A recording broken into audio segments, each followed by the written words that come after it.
Okay, hi everyone. I'm Jenny Holleran. I oversee all CPG and agency relationships for Kroger Precision Marketing, which is the retail media arm of Kroger. Many of you here may never have shopped at Kroger as we are in the States, but we are America's largest grocer with 2,700 locations, reaching 1 in every 2 households in the US. 8 years ago, we launched our retail media business, Kroger Precision Marketing.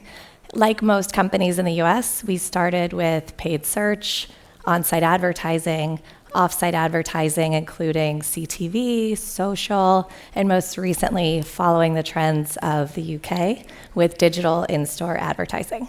So today I'm going to talk a little bit about how we are evolving.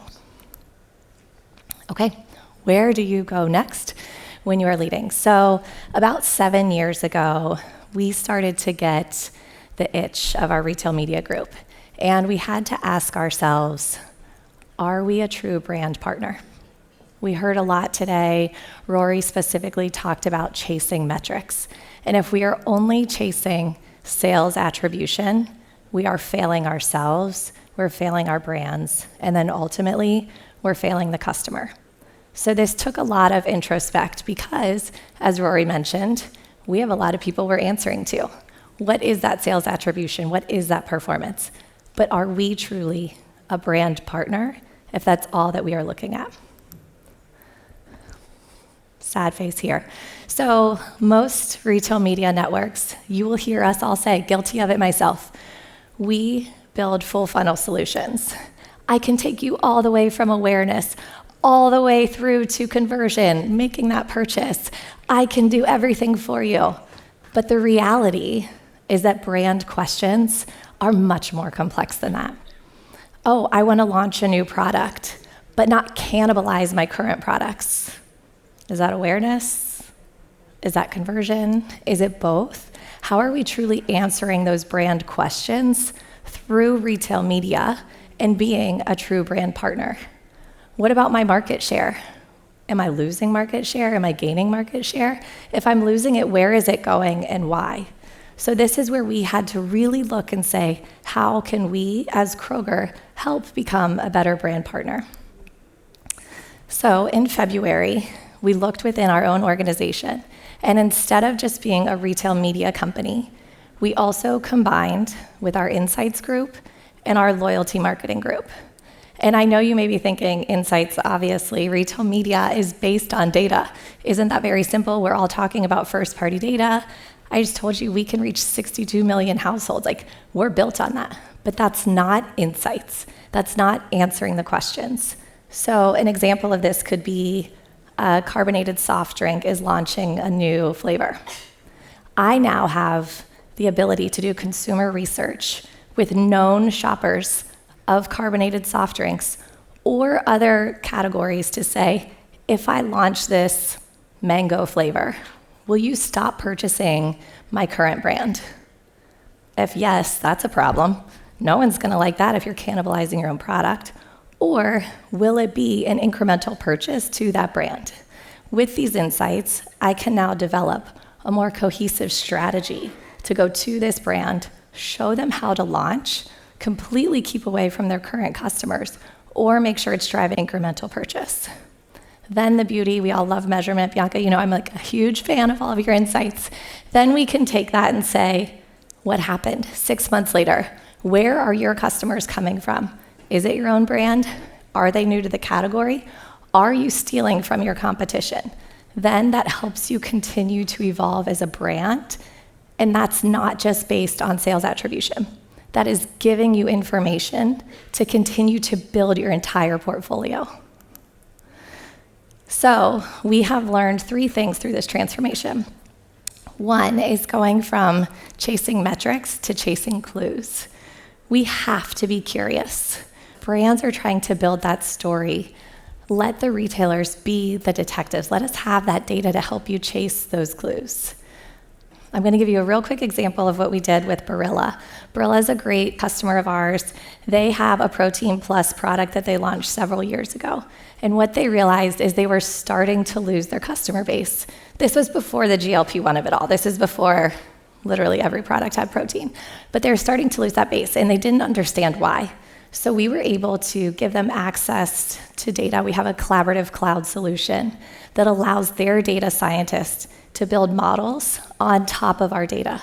So they went to build a propensity model to say, what is that customer looking like? Who's buying my brand? What signals can I start to understand of who would be the prime person to purchase this product? They ran all of these models. They built a full funnel. See, I told you I'm guilty of it. They built a full funnel campaign, awareness to consideration, but we did get the metrics from it too. They were able to increase household penetration 1.8x. That was their top goal. We had a 1.7x ROAS as well. Incrementality still matters, but the insights that they now have, understanding who is going to buy that product and how to connect with them, goes way beyond that 1.7x. We also have to look at planning audiences to planning moments. We talk so often about audiences. I'm going to go after a lapsed audience. I'm going to go after a competitive audience, whatever that may be. But it's just as important to understand when to talk to someone as who you're talking to. We would know if someone is purchasing toilet paper and paper towels. Hopefully those are different purchase cycles. But we start to understand when to connect with those. If someone just purchased a 48 pack of toilet paper, and that's a real size in the US, I feel like that's probably massive here. But if someone purchases a 48 pack, I don't want to speak to them next week. They're likely not going through that. But if they purchased a bag of chips, they may be doing that again. That is in its simplest form. We can then start to build models that will say, I understand when someone might be planning a birthday party because I'm looking at all of those behaviors going into their carts. I can start to understand if they're going to go on a road trip because we start to build the models to understand those behavioral shifts. As humans, we really like to think that we're rational, but the reality is we make a lot of irrational decisions. And so actions speak louder than words.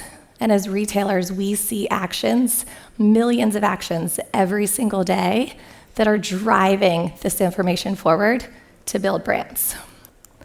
And then lastly, it's going from being efficient to being effective.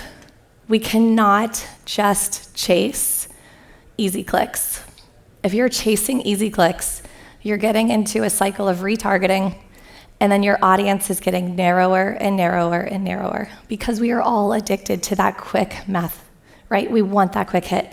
ROAS is great. I'm not saying to walk away from that. Just don't stop there. We have to go on and build the brand story and delight the customers.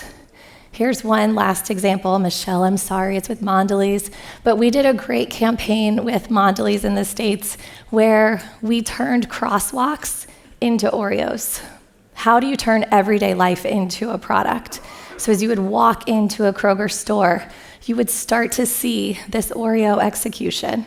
It got everyone excited. I have young children. They were there. We got to go pick out our Oreos. There was on-site advertising at the same time, a special offer for the engagement here. And let me tell you, every time my kids see a crosswalk now, they think Oreos. Don't love that every time, but it's great that now they're thinking that way. We built customer delight. We excited someone. This is brand building. Now, I'm not saying you can do this every time. The ask is that don't stop with the simple metrics that we're so used to today just because we have them. Just because we can measure it doesn't mean that's where you land. So where we're going forward is getting back to being a true brand partner with the incredible information that we have at the retailer. So make sure you're chasing clues, not just metrics. Planning the moments. It's just as important when you speak to someone as who you're speaking to, and then being effective, not just efficient. If you're just haggling after low CPMs, you're completely missing the brief on building that brand. So thank you so much for having me here, and probably go enjoy lunch.